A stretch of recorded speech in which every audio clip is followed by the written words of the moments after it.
Se acercaba la Pascua de los judíos, y de todo el país subían a Jerusalén para purificarse antes de la Pascua.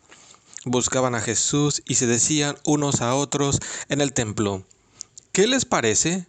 ¿Vendrá a la fiesta?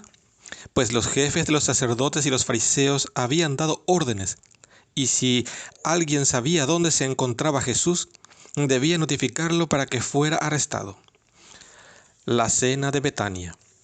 6 días antes de la Pascua fue Jesús a Betania, donde estaba Lázaro, a quien Jesús había resucitado de entre los muertos. Allí lo invitaron a una cena. Marta servía y Lázaro estaba entre los invitados. María, pues, tomó una libra de perfume muy caro, hecho de nardo puro. Le ungió los pies a Jesús y luego se los secó con sus cabellos, mientras la casa se llenaba del olor del perfume. Judas Iscariote, el discípulo que iba a entregar a Jesús, dijo: ese perfume se podría haber vendido en 300 denarios para ayudar a los pobres. En realidad, no le importaban los pobres, sino que era un ladrón, y, como estaba encargado de la bolsa común, se llevaba lo que echaban en ella. Pero Jesús dijo: déjala, pues lo tenía reservado para el día de mi entierro. A los pobres los tienen siempre con ustedes, pero a mí no me tendrán siempre. Muchos judíos supieron que Jesús estaba allí y fueron, no solo para ver a Jesús, sino también para ver a Lázaro, a quien había resucitado de entre los muertos. Entonces los jefes de los sacerdotes pensaron en dar muerte también a Lázaro, pues por su causa muchos judíos se alejaban de ellos y creían en Jesús. El Mesías entra en Jerusalén. Al día siguiente, muchos de los que habían llegado para la fiesta se enteraron de que Jesús también venía a Jerusalén. Entonces tomaron ramos de palma y salieron a su encuentro gritando: «Hosana, bendito el que viene en nombre del Señor, bendito sea el Rey de Israel». Jesús encontró un burrito y se montó en él, según dice la Escritura: «No temas, ciudad de Sión, mira que viene tu rey montado en un burrito». Los discípulos no se dieron cuenta de esto en aquel momento, pero cuando Jesús fue glorificado, recapacitaron que esto había sido escrito para él y que ellos se lo habían hecho.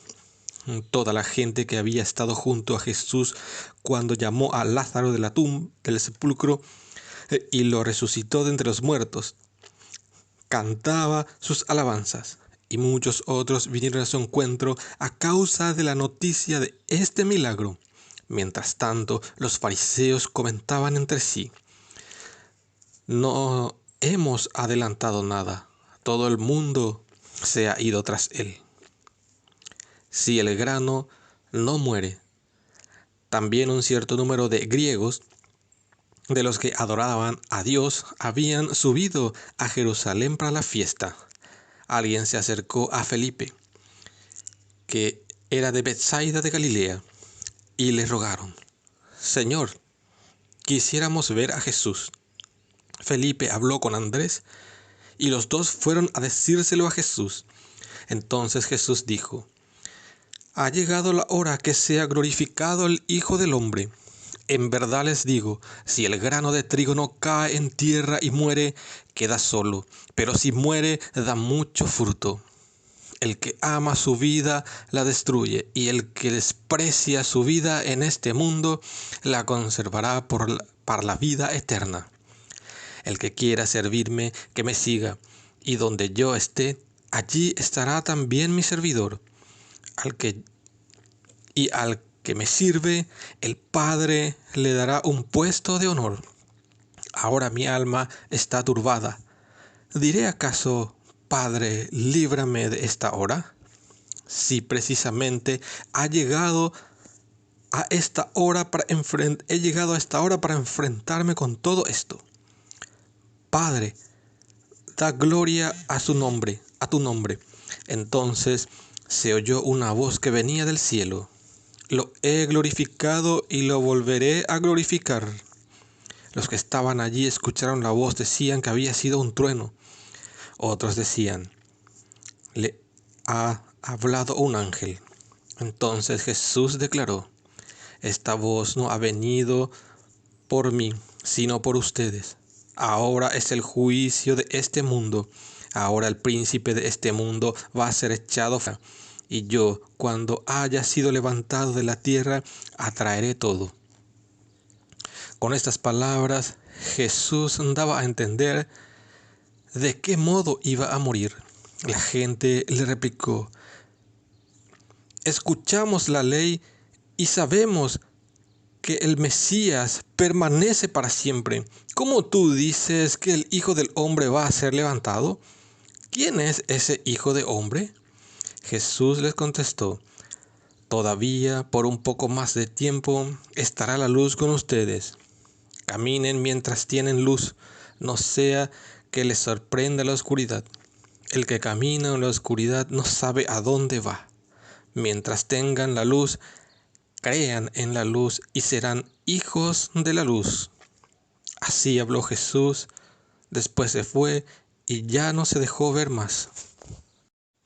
Numerosos extranjeros, los que llamaban griegos a causa de su idioma, se habían convertido a la fe de los judíos, sin tener los mismos derechos que los judíos observantes. Eran aceptados en el templo de Jerusalén, donde les estaba reservado un patio separado del de los judíos.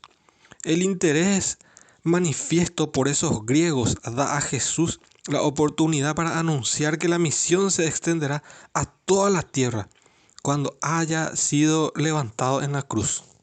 Si el grano no muere, Jesús va a morir y nacerá la Iglesia Universal. En su persona resucitada se unirán todos los creyentes. Muy comúnmente se olvida de la meta de nuestra vida, que nuestra meta es glorificar a Dios.